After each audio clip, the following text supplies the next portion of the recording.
Yes, we come back to you at this time from the Secretariat of the Nigerian Indigenous Nationalities Alliance for Self-Determination, NINAS. In the weeks gone by, in fact in the past few months, we've been raising alarm in our alert series. A whole number of things we were talking about have happened, others are happening. But we come now to the question of direction. These are broadcasts to provide direction. In other words, what do we do? First is the matter of the elections that are being used by the invading force, by the Fulani that are coming to take your land. They've pinned your attention down to elections that will happen in February of 2023. We are in July, we are at the beginning of July in 2022. There is a whole 8 months lying ahead before that election. And you'll recall that in one of the alert broadcasts, we had informed us that election 2023 is a Caliphate strategic decoy for the Conquest invasion. They are occupying you with the thought of whose turn it is to be president, which party is likely to win, the young people, PVC, everybody's rushing towards that distraction called election 2023. Whereas the people who are to organize that election, who are also competing in that election, the Fulani, they have their plan A, plan B, and plan C. The plan A being conquest by invasion. This invasion we see now, they are coming from all sides. We've seen it enough to now know that that's what's paramount, and you know, that's the priority in their own agenda. Their plan A is to overrun you, conquer you, and become the owner of the place. They won't need any elections. And we must bear in mind that conquest is one of the strongest titles to land. That is, the ownership is settled if you are conquered, even by international law. So don't think that anybody from afar will come to your aid when you are already overrun. The time to prevent that conquest is now. They have, by diverting your attention to elections, which is their own plan C, it is when their plan A fails and their plan B fails. What is that plan B? To disrupt security situation further, compromise security by themselves, and then draw powers from the Constitution, suspending your rights. They could suspend the election altogether. They could in fact suspend the Constitution itself, drawing power from Constitution in the pretense that there's now an emergency. But that is emergency will be enacted, floated, created by them, because they're the ones in control of everything. And so what we have come to inform you, you are at liberty to listen, you are at liberty to keep your ignorance, because that is what it will be. If you do not realize that unless you have a counter plan, unless you have something that is an answer to these 8 months before the election, to all these many months before the handover at the end of May in 2023, the people invading you have all that time to complete the conquest while keeping you busy with permutations and running around for election, PDP, APC, Labour Party, all kinds of things that don't answer to the invasion that is ongoing. And so what we need to do now is to listen, because the constitutional force majeure rolled out in December of 2020 was intended to take down the constitution that enables that enemy. It is that constitution, 1999, that puts this enemy in a position to invade the way they're invading, that puts the exclusive control of the guns in their hands and forbid you from touching guns, that bring them to your space. Outside that constitution, outside the Union of Nigeria, you won't have Fulani coming to Owo. You won't have Fulani coming to Port Harcourt. You won't have Fulani coming to Southern Kaduna to kill people. It is that Nigeria defined by that constitution that brings them to your space. It is that constitution that put the guns in their hands and remove the gun from your hands. It is that constitution that gives them ownership and control of your assets, whether it's oil and gas in the Niger Delta, or the ports in Lagos, or the bitumen in Ondo, or the limestone in Benue, everything in between, the gold in Ogbomosho. It is that constitution that gives the Fulani control over all those assets. So they own the assets. They are in charge of governance structures. They control the three arms of government. They control all the armed agencies in the land, to your exclusion, all the way to the local command, quite apart from the top command, the commander-in-chief, the service chiefs, the local commanders, all the way to the DPO. You check where the guns are kept. On the map, you see behind the map of this alliance, check who are the commanders of all the arm-bearing agencies. Put them on this map so you can see what we are saying. It's not conjecture. It's not a conspiracy theory. We are talking geography here. We are talking verifiable history. We are talking current reality, verifiable current reality. That the commander-in-chief is from that part to the north. That all the service chiefs are from that part. All the agencies that bear arms are headed by people from that part. Even in their sub-national commands, the state commands, all the way to local government. Find out who is in charge of the armory, of the police division next to you, of the local command of the army next to you, Air Force, DSS. What do they call it? What do they call it again? Civil defense. All the agencies that carry arms. So we are saying that it is that constitution that has made all that so. And in the face of what we can do, since it is our exclusive right to make constitution, and we have not made any constitution, and we've taken this last 22 years to wake up all the people in that problem, in that trouble, suffering that invasion, suffering that conquest that's already ongoing, enabled by that constitution that is in turn validated and enabled by our own signature implanted in that constitution. So it's invariably our refusal to take down that constitution, which is within our reach to do. It is invariably our doing, it's invariably our making, that that constitution is still standing, and that enemy is standing on it and invading us and almost completing their conquest. There is no other thing that can stop them right now from overrunning us, except we take down that constitution. There is no other prospect they have for completing that conquest, except to drag us into election that will keep us busy while they are doing the overrun. But there is also no other viable mechanism of getting hold of guns at this time to be able to push back. It's not as if they know how to shoot better than all of us. It's just that the current constitution forbids us from touching guns. And so,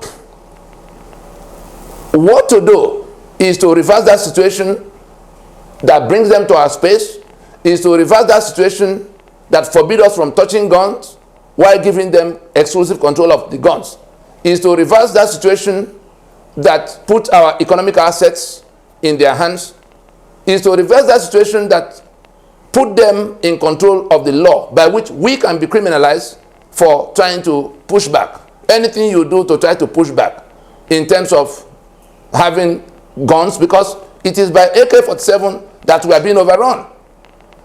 And so the nearest, the shortest cut to getting a weapon to defend yourself is not enough to go say, oh, go defend yourself, like we hear some of the men of God say.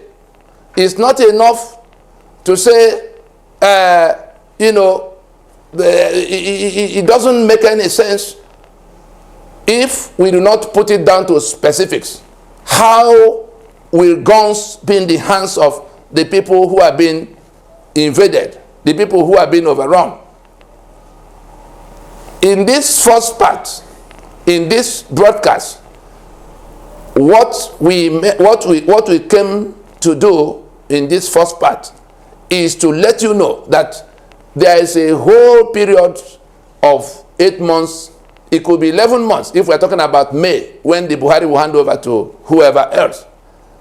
The danger ahead is that in all those 8 months, every day of those 8 months, you saw what happened in Kuje, you saw what's been going on in Niger State, you saw what happened in Katsina. Every day of those 8 months, they are carrying on with their invasion to conquer you. And if the day they do the kind of thing they did in Afghanistan, that's the end of the game. The day they go to announce a coup, that the Buhari has been thrown out, the same way they attacked his convoy without consequence, the same way, if you think it's all by accident, ask yourself why the soldiers that were guarding the Kuje facilities were pulled out 24 hours before the attack. Look at the train terror, the demand of the terror of the train attack. The Boko Haram, all of those who have been in custody all this while, over 150 of them, they are all home and dry now. Who compromised the security arrangement around Kuje that has now freed all the Boko Haram captives to roam? They are bringing their commanders. Their commanders are now where they need to be, next to you. If you do not listen to do what needs to be done within the context of the onslaught against that constitution, the only chance we have against this invasion, the only chance we have against this murderous invasion is to take down that constitution, because that is what put guns in our hands immediately. There's no other way to get to gun in the manner that you can use it effectively in an organized manner. Not individuals going to get a ding gun. They come in convoys of 200-300 motorcycles, carrying 3 persons each, loaded, each of them with AK-47 loaded with belts of live ammunition. And so you ask people to go and defend themselves in communities where you can, some of the communities you won't even find 100 men. These people turn up 1 a.m. in the community.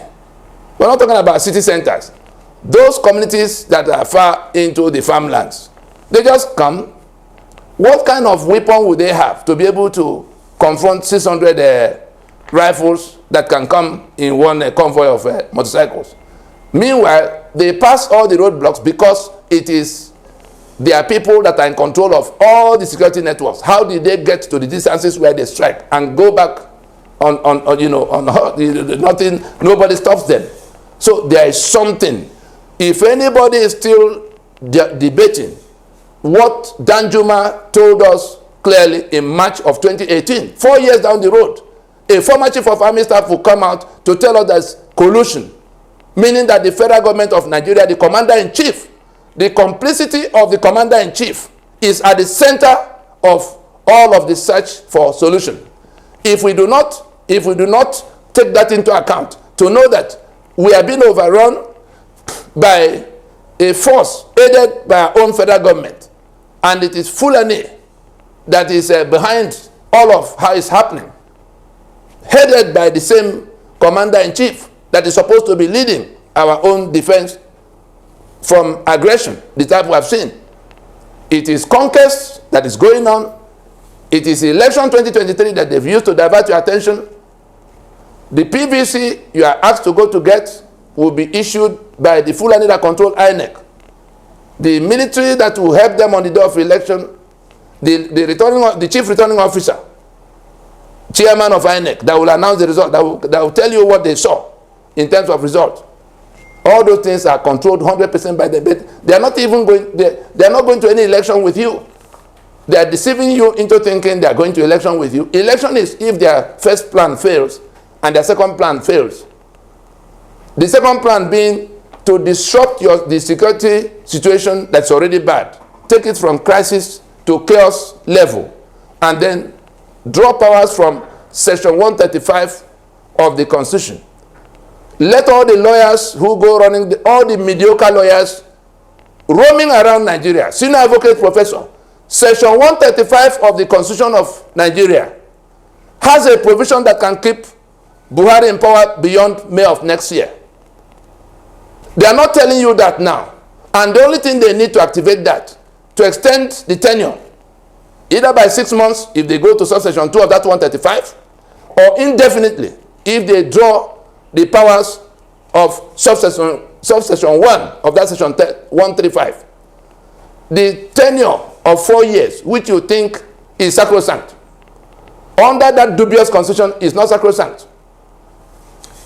If they can't overrun you with the powers they have now, and they need to draw more powers, they only need to disrupt your security a little more and impose some emergency that will suspend your rights immediately, that might suspend the election altogether because of insecurity. And so, if you wait for them to do that, it will be already too late to complain. While you are busy chasing PVC, they are coming, they are overrunning you. And if they complete that overrun, and I don't see anything standing between them and completing that overrun, because you are still sleeping and going according to their own plan. You are not, there's no response whatsoever. The things that should happen to stop them are not happening. Not that nobody knows what to do. If we go back to our April 17th public communication, when we had gone past the 90 days we first gave the federal government, in the 30 days that followed, we gave direction to the governors on what to do.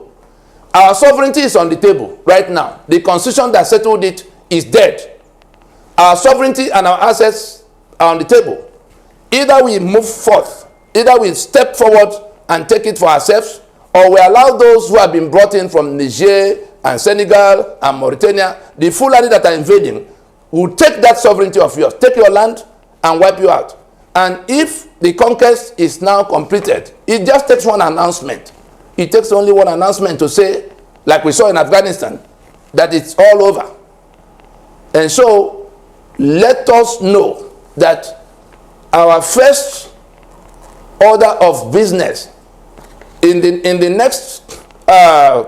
part 2 of this particular broadcast, we will tell you exactly what to do to put guns in legitimately, to put guns in the hands of those who should have guns right now, not depending on National Assembly in Abuja or any IG to license you.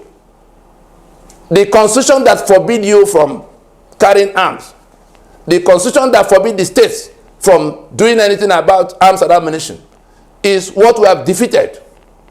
And one of the governors who listened had done what the one in Benue.